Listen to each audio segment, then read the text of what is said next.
Kia ora koutou, Reese from QuickSense here, and today we're looking at parts of a circle.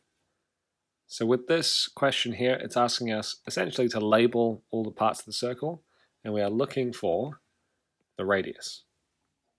So the radius is the part of the circle that begins at the center and moves in a straight line to the circumference, to the outside. So looking at this circle here, we can see A to B, right, moves from the outside to another part of the outside. This is called a chord.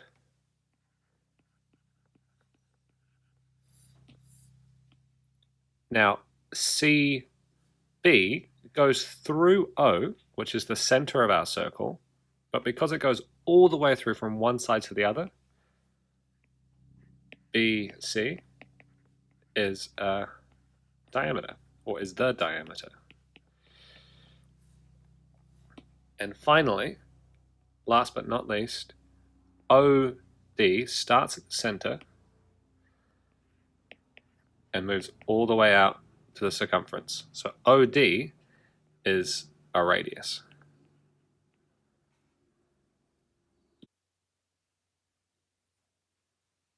In this next question, we're given a cake.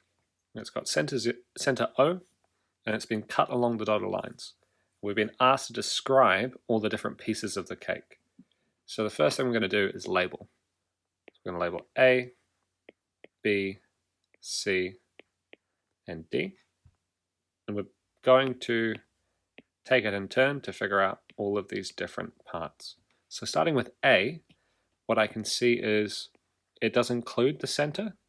We've got lines that go from the circumference through the center to the other circumference, the other part of the circumference.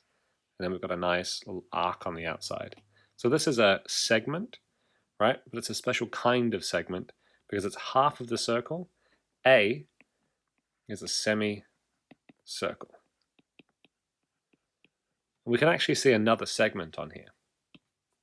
If we look at C, it's got a begins at the circumference, straight line, back to the circumference, and then an arc here.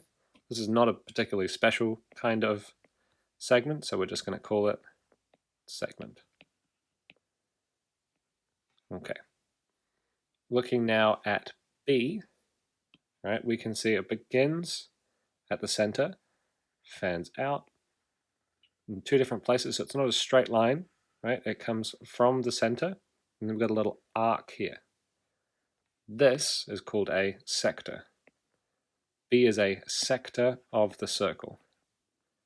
And last but not least, we've got D here, which is a triangle, but it's a special kind of triangle because this distance here is the radius. This distance here is the radius as well.